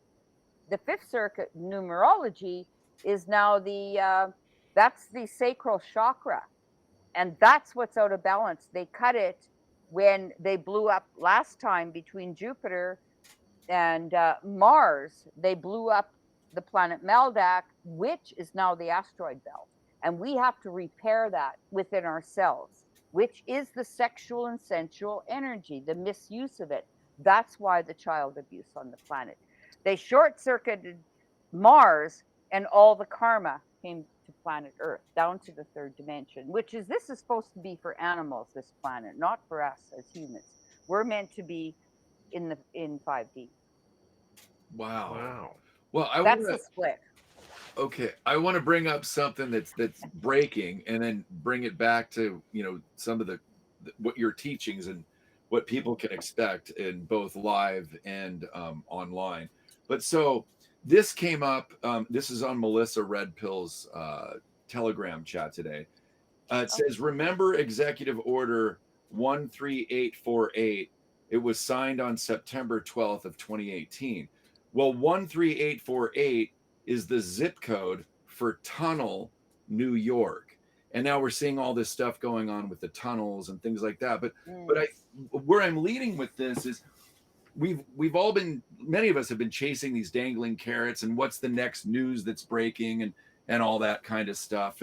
And what I found for myself, and I think Scott's on this same journey, is now we're really starting to focus on what can we do, you know, in our own lives. What can we do to focus on those? Because we know, we can see there's evidence of many things starting to unfold in the media, even the mainstream media. And we don't know when, you know, XRP is going to moon or Biden's going to be, you know, called out or arrested or whatever. But so I guess my point is, you know, now that we're really, we're bringing more people on the show that can help us, you know, shift to a healthier lifestyle, etc. If they go to your classes, whether it's in Costa Rica or online, what are some of the things that they can learn while either live or online, and what's the difference? Either one of you, could you answer that? Yeah. Do you want me to go first? Kelly, you want to go? Yeah, sure. Yeah, Kelly, go ahead. Just give me that date again. You said what? September? It was 9/12/2018 is when Executive Order 13848 was signed, but that's also the zip code for Tunnel, New York. Yeah, I think they're going in gematria. I don't do gematria. I mean, everything's a divination tool, and always, even with tarot cards, they're all just tools as good as the reader, right? Mm-hmm. And we know Tarot by Janine. She's great, but she's up on politics. She understands things at a depth that a lot of people don't understand. So yeah, it's just going to add that in. So, so to September 18th, 12th. September 12th, 2018. September 12th, 2018. Yeah, that's when the order was signed. Oh, but, that's a red solar Earth day. Oh. I pulse in order to evolve, realizing synchronicity. I seal the matrix of navigation with the solar tone of intention. I am guided by the power of Space Force. What I would say to answer your question about what can we do moving forward, come back to yourself. A lot of people are still wanting to manage stuff outside of themselves, and that's a trauma response. When you want to fix everything else outside of you, but you ain't fixed yet, that's a trauma response. That's an inner child who never learned how to take care of themselves because nobody took care of them. And so now they want to micromanage their environment outside of them and try to fix that. So number one, as above, so below. We understand this on a spiritual level, and we say it over and over, and we're saying it every day in the spiritual community, but are we living it? As above, so below. So if the reflection in the world is chaos, well, where is the chaos in you? And how do you end that chaos in you so you don't reflect that anymore? So you reflect something else, right? This little microcosm of a world that I live in is a tiny example of what it's like to remove myself from a chaotic environment of abuse of power in the most grossest of ways and choose moment by moment to create a life of peace for myself. And that happened by having to make some really tough decisions, letting go of people I was no longer resonating with, right? We talk about wanting to cut cords and create a new earth. Well, you are the resonance. So if it's still in your life, then you haven't cut the cord. You haven't become the new resonance. So, in the beginning, I did do a lot of deep diving. I call it dumpster diving into what's going on in the world. And after a while, that stuff, that's energy taking up space and triggering us and making us fearful. And I got to this point in my own journey during this crazy unveiling of being like, okay, do I want to keep going down the rabbit holes and discovering the darkness? I've seen enough darkness. Or do I want to figure out how to bring the light into the darkness? So that's where I'm at right now. And body language, sacred body mind language, is the light in the darkness. It is God speaking in the darkness. And if we will listen, we will come out of this. So everybody, please sign up. So this is how you can sign up. This is how you can learn body language. Easy peasy. I have an online face reading course, pre-recorded, 8 modules plus a bonus module on face splits. You can understand how to compare the right and left side of your face. And this is online, so you can learn at your own pace. We also have practitioner training in Costa Rica. We have one coming up in February 17th through March 5th. And then also May 25th through June 7th. This is 14 days with us, y'all, 14 days. Don't even think about doing anything else. You're just going to be getting intimate with you, getting intimate with your soul, and learning everything from the inside out of how your energy flows inside of you and what shaped you to be you and how to reshape yourself from the inside out. And then I'll let Carole share about her programs and talk more about the practitioner training. And then I have my So Much Love program, which if you can't come to Costa Rica or you're healing on a budget, I've made this program for you. I have 2 options: the self-study, which is go at your own pace, and it's at a much more affordable price point. And then I have the small group. And in So Much Love, I've taken the meat and potatoes of everything that I learned in psychosomatic therapy, the basics of body language from the feet all the way up to the head, what the posture means, what the positions mean. And as well, so that's like 160-page manual, fully illustrated manual, teaching you the basics of your body language. And on top of that, I've taken that body language and shown you how to work with that energy and reprogram yourself from the inside out.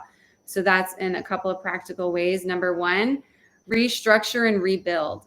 So I teach you how to restructure and rebuild your body through working out and aligned postures.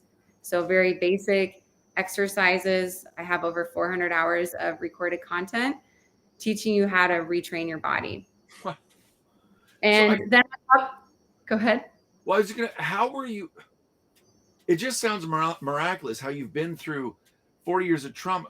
Where were you able to do all of this? And I mean, this sounds miraculous. How are you able to make that shift and now be a leader in, for people that are interested in these subjects, both either in person or online? Like, how did that shift happen? I keep telling y'all, it's body language. Body language is the roadmap. Everybody wants like 5 steps. It's body language. You know, we are all these unique stories, these complex stories, and all the clues are inside of us. I mean, the first time I read my body was at practitioner training, and I wept. I couldn't even read it before the class because it was the saddest story I'd ever read in my life. And it was also that come to Jesus moment where I said, okay, it really was that bad. I really did feel all those feelings. They were legitimate feelings. What do I do with them now? How do I heal this? And, you know, everybody, that's what I'm saying. People want to heal, but they ain't directing their energy and resources towards healing. What did I do the past 4 years? This is what I did. Wow. This is what I did. Right. And maybe not everybody can do as much as I did in 4 years, but how bad do you want it? How bad do you want the new earth? How bad are you going to make that new earth inside of you? I mean, where did I have the time? I made the time. Do you want to live or do you want to die? Yeah, it's like we've got to till up our own soil first and plant new seeds within ourselves. So we pull out the old weeds and you plant new seeds and see what grows, and to be open to that. And we're all our own garden, right? And everyone's waiting for med beds, but you are the med bed. Yep. Just bring up your light. And you know, there's things that you can use to enhance your stuff, but I say, why put in high octave fuel in a rundown vehicle? So give yourself a wheel alignment, readjust the chassis of the vehicle, use the mechanics of the vehicle properly, and address what's holding us back. Mm-hmm. And now you can put in leather seats or, you know, do the interior thing. But first we got to do the chassis. Then we do the interior, what you choose. And this becomes a much better ride when things are in alignment. Mm-hmm. So everything about our work is about alignment within ourselves and how we use the energy. Now I got these big square jaws. Kelly's very sensitive. I got big square jaws. I could probably go in those tunnels and it wouldn't even affect me. I can go deep because it doesn't affect me because I'm coming from a point of balance. I'm not letting it pull me out.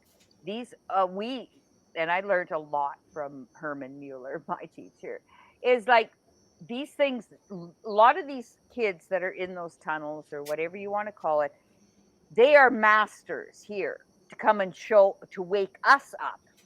They've already hit mastery that they can come down and do this kind of work to wake the rest of us up.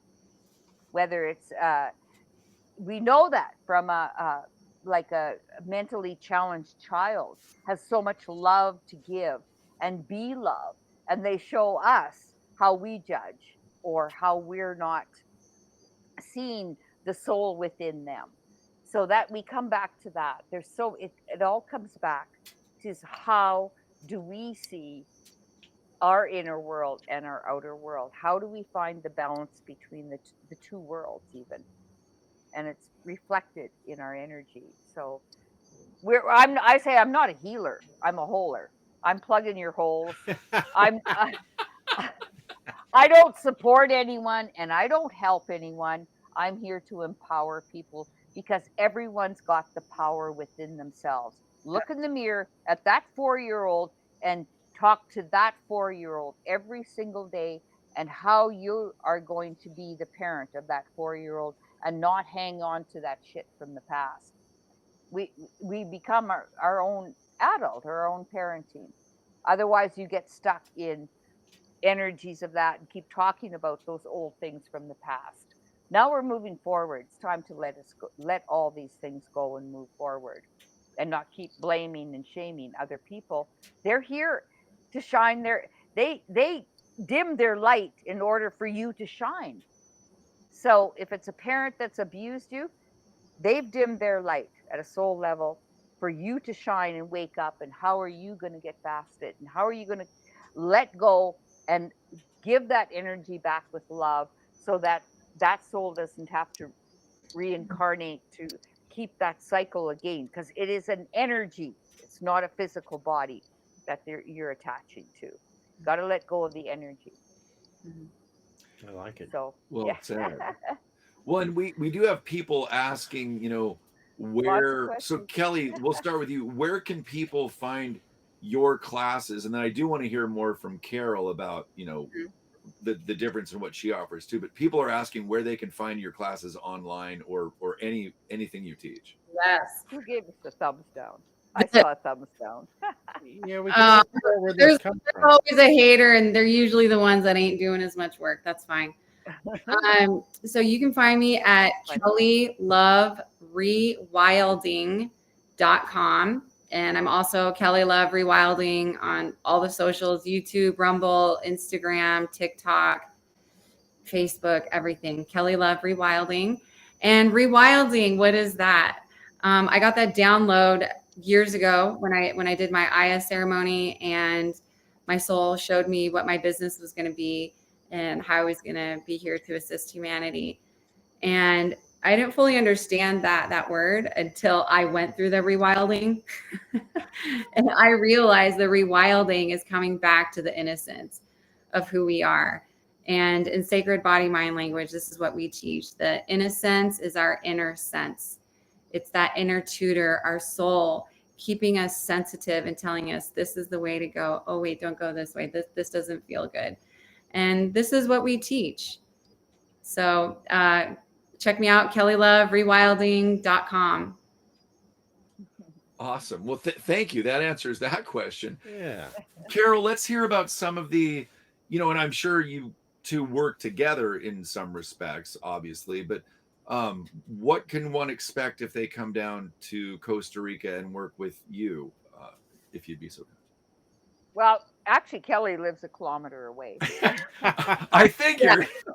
Yeah, we do the trainings together, the practitioner. That's awesome. Kelly's in her teacher's training, and this is the first time we've had a opportunity, because I kind of shut everything down for 3 years. Otherwise, Kelly would have been long through her teacher's training. But this is so. That's why I made so much love, actually, because teacher's training wasn't available. Sorry to interrupt. Yeah. That's why I made so much love. Yeah. So I have a free sign up, of course, for The Body Never Lies. It's an ebook. It's about 30 pages, and it gives you your foot stands. It gives you posture correction, and also body shapes and what they mean. So then we also then it goes into a campaign of I give you one thing a week, like one little change a week. And we don't bombard anyone. I hate writing emails anyway, so it's I don't do a whole lot of emails. It's actually in the campaign, which is about a 6-week campaign that gives you one email a week and one thing they can change and what it means and the breath patterns or the way to walk. But I give you all the explanations behind it. But then I also have an online program which is called BAM, which is Body Awakening Method. And actually BAM. And it's I did this one like 8 years ago, which never changes. This isn't like marketing or the news. It's like key things that we do for your body. And I take you on a journey from your past, from childhood, timelines, body mapping, where injuries happen, what the inner child loved to do, what how many lovers have you had, shame things, you cut cords, and it takes you through a journaling process. And it's a remembering. And like Kathy O'Brien said, you got to ink it, link it, sink it. You've got to go back to those times and come forward with it. So that's an online program that I have. And we just finished episode 34, where I explain it in detail for an hour, how that works, and invite people if they, look at Kelly's program and my program and compare whatever you resonate with. Mm-hmm. So then we do the live event. We're, what is it? February something? 17th. And we only take 8 people. Oh. We take them through 14 days in Costa Rica here of a deep dive into your body. heavy duty, Deep dive. and people evolve tremendously through this because we can't see our own shit. Someone else has to see it, right? Yeah. And bring it We have forward. People transition lifetimes through 14 days. And this was based, of course, from my teacher, and it's through the college. So we use all the college um, uh, copyright material, but I spent 14 years with the founder, and it's such a blessing. And how I've seen thousands of people transition through this work. And so it's an invitation. It's not for everyone. It's only for people that really want to look at themselves and go deep within themselves. And they're the ones that have to recognize it. We can point something out, but they understand it. It's very, very deep. So that's what's coming up. Yeah. And then of course, I've got the masters and the teachers trainings. Those are much more advanced. People do it for self-development, but they also do it for a certification to become a professional psychosomatic therapist. But you got to do it for yourself first. A lot of people say, oh, I'm just going to learn it so I can read other people. And then they say, oh, it's about me? Yes, it's about you. The best leaders are the ones who understand themselves better. And this is something I learned too through the galactic signature. I'm a yogi in my 3D, which means I'm a mirror. And the way you become a clear mirror, a clear reflection, is by clearing up the energy within ourselves. Well, you got to polish your own mirror first. Otherwise, there's lots of smudges. Melania is a mirror, isn't she? She's a white mirror. I thought we might have had the same signature, except just a different tone. Yeah. Melania's a 2911. She's the queen. She's got double crown. Yeah. Trump's a 314. He's all about process and stability in the base chakra. Eric is a 2911, but Don Jr. is a 314. He's the same as his dad. And Baron is a 134. It's just wild when you look at their whole families and what their numerology is and their galactic signatures. So yeah, it's I study that. That's how to look at from a bird's eye view, looking down, and how even Trump's name. The first thing I teach people is look up your name. What does it mean? And Donald means world leader. John means graced by God. And Trump means to sound the clarion trumpets. You can't make this shit up, right? Oh, that's fantastic. These are things that you look at, right? And like everything seems to, they say numbers, spiritual mathematics, but so is the name, so is all the energies around us. They've all given us these breadcrumbs, but people don't want to look at the breadcrumbs. And when you put your whole portfolio together, you kind of just say, wow, oh, this is what I could live towards? Or do you just flail in the dark and let TV or whatever movies sway you in every different direction? Find a direction and walk the path. Mm-hmm. Well, I have a question on it because I've listened to 2 Carrie Cassidy interviews today, not in its entirety, but one with Michael Jaco and then one with Patriot Underground. And Patriot Underground was talking about the frustration of, the white hats and well, the Carrie as well, and how things are getting drawn out. We all just want the truth, etc. But what was interesting is Scott and I have had Denise Stevens on our show a few times talking about the JFK files. And what I learned today from Carrie was that one of the main reasons that they haven't allowed that to come out to the public is because it divulges that in fact there was that JFK when all that went down, that there was a clone used that was actually shot in the car, etc. And that if that was divulged, then people would start looking at Trump with a lot more scrutiny. Like the normies. So my question is, what is your take on this cloning and who are we watching? And the reason for that, you know, because you mentioned Trump, and we have someone that helps us on our show, and his name's SJ, and he's like, well, you know, don't go too far into the Q and the Trump support, you know, because you know he views our channel in a way that, you know, because we're pretty open-minded, but we do look at a lot of different things. So what is your take on this whole cloning thing and double, and what's the meaning of all this?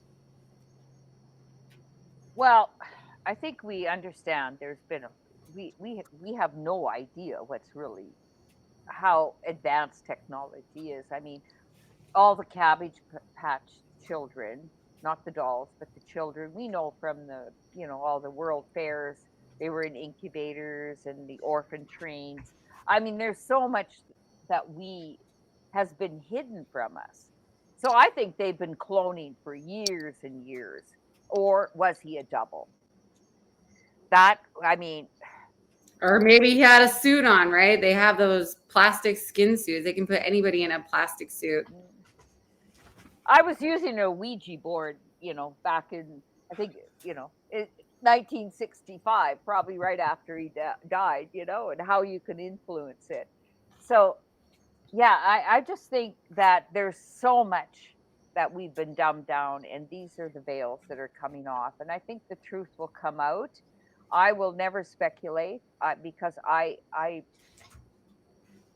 don't have the proof, right? But I've known all along. We all know when JFK was assassinated. I know where I was. I walked in the house in grade 2, and my mother was crying. That I remember. We all remember where we were at 9/11. It's so vivid, and it's like these freeze moments in mass consciousness. And which is Mandela? Which one are we watching? We know they have way more technology than we can ever imagine possible.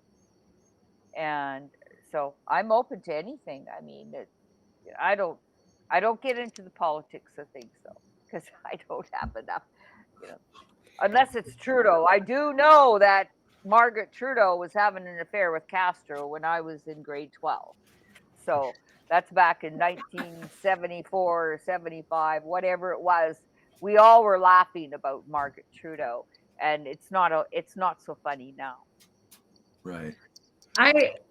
Part of what I've been feeling lately as y'all were talking about this, and just also reflecting on my own journey of coming into awareness of the truth of my past, right? Because this is what we're talking about. We're talking about what is the truth. We feel something isn't right. We're looking at how things are turning out, and we're like, this doesn't make any sense. And that's how I felt with my past too. It's like looking at how my life turned out and who my parents said they were, but how they treated us, and, you know, like putting all the dots together.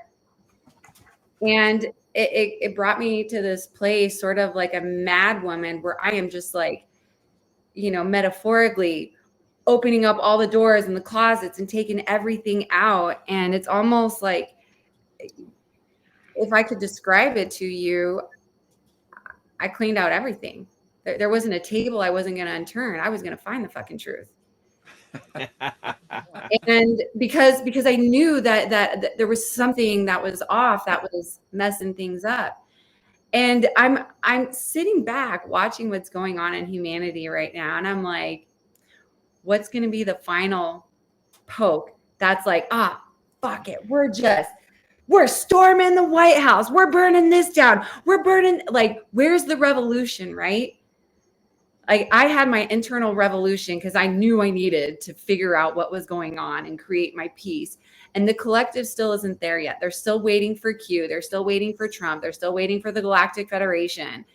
And we all say it's an inside job, but yet y'all are still waiting for somebody else outside of you. And at some point, when are you going to get so frustrated and turn the tables up and be like, let's get to the root of this? Where's my participation? How do I fix this? So I honestly think a lot of this stuff is just distraction making too. Right. If a light worker is not pointing you back to yourself, it's false light. I'm going to say it. I'm going to say it again. If a light worker is not pointing you back to yourself and saying, go within, go within, go within, as above, so below, you got to fix this to fix outside, they are false light. If they're telling you you need to wait for somebody else that has the answer and just believe, it's false light. You are the light. You are the answer. You are the salvation. Very well said. Very well Yeah. said. And there was something that I learned. I forgot where I heard. We hear, all of us hear so much stuff. No, it's so like, hard to keep up. So, someone asked, I don't know what show it was on, but they said something along the lines of, who would be willing, or how are we going to see this border crisis end, or what's going to stop it, etc.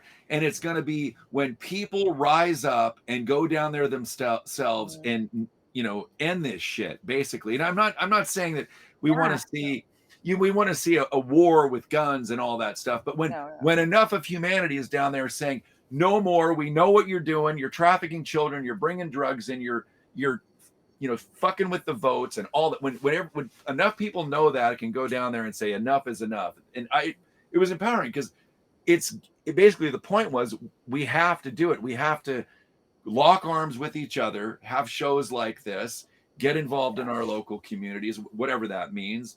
And I mean, I don't know what that looks like exactly, but the point was, we need to do this as a team and go within and team up with people that are also going within, I think, is part of what I'm saying. Very much. Yeah. But also, to make it even simpler, just refuse to acquiesce to the idea that there's some authority in this, whatever this is, posing as government or whatnot. I mean, it's not representative. It's not beneficial. It's time to say no. Not even all that loudly, just together. And I think there's so much power in that. But as long as we stay divided, that's probably not likely to happen. I think we're not as divided as it seems. It's getting better. They are putting little fires out all over the place, but then they do come back together. We'll see what happens. And there is a convoy started. I think it's February 5th or something, with Mark Anthony. You know Mark? Yeah. Yeah. He flirts a lot. I like Mark. Nashville, he was flirting. Anyways, they are starting it. Bruce actually did it on his show this morning on Unpopular Viewpoint. He announced the convoy in peace, but it's all the different cities. They're asking for about 70,000 vehicles to come down to just to stand at the border, right? I mean, it's happening.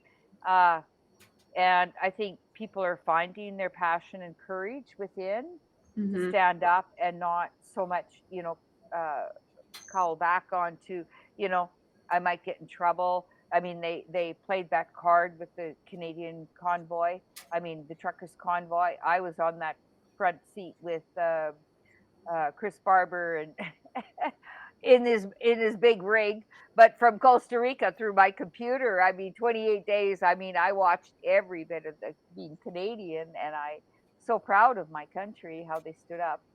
Especially, we had in Manitoba, we had the largest at minus 40 below. There was over 100 miles of fires going in the ditches, cheering them on, and the Hutterites bringing them food, and people are coming together. It's just not showing so much in the public eye, or maybe so much in alternative even, but they're there.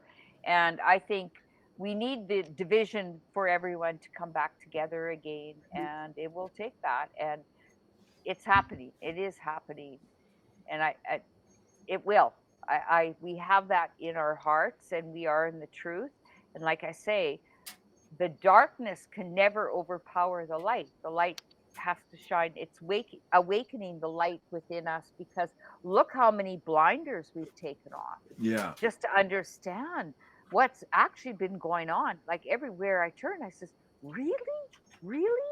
What was I looking at 3-4 years ago? I mean, I've never bought into big pharma or anything. Hey, but I've had lots of operations. I've taken their shit. I've never taken a vaccine. I've never even had a flu shot. So there's part of us, but now we're even more resistance, right? I'm not believing anything anymore. Yeah, exactly. And I didn't escape Canada. I moved down here because I thought, what am I, Costa Rica sounds pretty good, right? 6 years ago. But Seems like now a I slightly wake up better every climate. no, but I wake. How the hell did I get here? Yeah. I mean, it's paradise. I mean, we live in paradise to the best weather in the world. Eternal spring. Yeah, we're not at the beach. We are up a mountain, so we have uh, the highest mountain in Costa Rica, and we're in a vortex because we've got Rio Chirripo. I mean, Rio Chirripo, which means eternal waters, but goes to the Caribbean and to the Pacific. So it's a anode and cathode on a battery between freshwater and salt waters. So you think Panama Canal is a channel? This is a vortex channel, and it's highly spiritual in this area. And we're in perfect balance. 12 hours of daytime, 12 hours of nighttime. All of the elements are balanced. So, anyways, that's for another time because I know you're getting on we're at 2 hours already. Yeah, well, Yeah, we do because we do sometimes our Friday night lives go sometimes 4 hours, and part of that is Scott and I chatting after. But Yeah. is there anything either one of you ladies wants to say in closing? It's been beautiful to actually have a longer conversation than we've ever had with Carole, and Kelly feels like a soul sister already. So we really appreciate you ladies being on the show. But anything you want to say in closing, whether it's a positive message or what have you, please go ahead. Kelly, you first. Kelly, yeah, go ahead, start.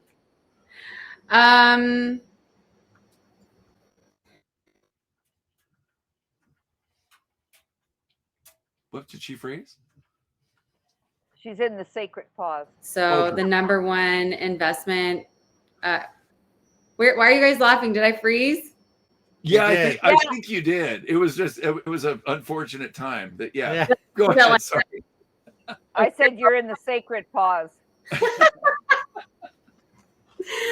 Maybe I froze at like a weird facial expression. Oh, we're losing you again. Oh, it's her signal. You are the medicine, and there's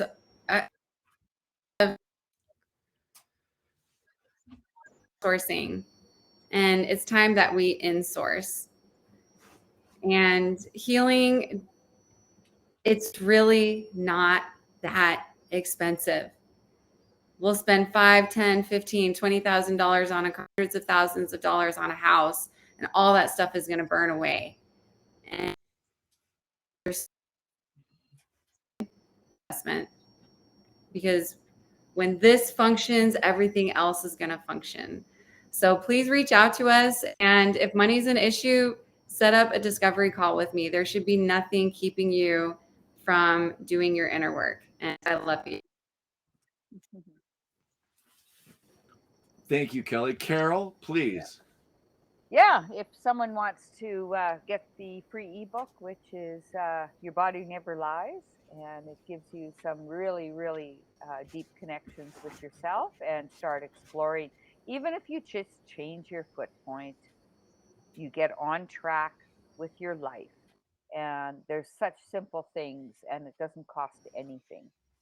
And like I say, people put high octave fuel in a rundown vehicle, and it's time to just look at ourselves and love ourselves.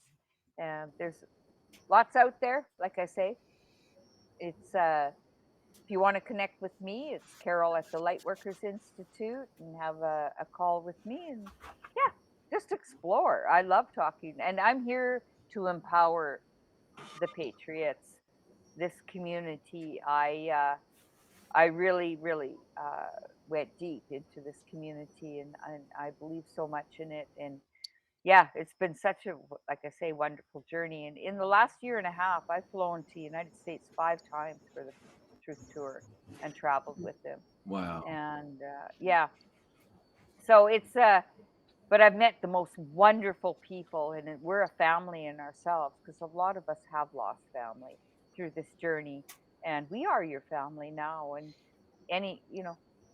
anything, any question, just email me and I'll get back to you. And I love talking to people. So, and I don't do anything all day except talk to people. So, I mean, you know, I don't work. I mean, this is my work. And yeah, I've got, you know, 5 gardeners on the property and managers. So I don't take care. I mean, I make all the decisions, but it's a beautiful space. And you guys are always welcome here. And yeah, I think AJ Roberts is coming down to do a event here, and maybe Mark Atwood. He keeps talking. He's booked twice, but something's always come up that we haven't been able to promote it. So Wow. love you guys to come down to Costa Rica. Well, You can count on it. Definitely Yeah. plan on coming down to Costa Rica. Well, now hang out. We're gonna say goodbye to the viewers, but don't go anywhere. Okay. But I want to let Okay. the viewers know. Thank you guys so much. We found. I hope I'm not jinxing ourselves, but I think we found a loophole to get TruthStream out there. We're very, very shadow banned on Rumble, everywhere else. But our TikTok seems to be blowing up. So thank you for any of you who followed us on TikTok. One of our posts has nearly 1 million views now. We've gained about 6,000 followers in a week. So I don't know, finally we're breaking out a little bit because we put so much work into having guests like you. And the fact that it's getting shadow banned, getting out there, it's really kind of frustrating because I mean, I know we're doing a good job because we have 2 amazing women like you on our show at the same time. Like we're doing something right here. Freezing. So, anyway, but thank you everybody. I don't know if we're freezing or not. Who are you on TikTok? What's that? Who are you on TikTok? I want to follow you guys on TikTok. We're under TruthStream Show. Okay, TruthStream Show. Yeah, and we'll put all our links below on our link tree. And anyway, we just want to say thanks to everybody for following us. Anything you want to say in closing? No, I think that just about does it. Thank you so much, and we'll see you next time. All right, take care, everybody. This was so much fun. We had to read Joel the next time. He didn't get read.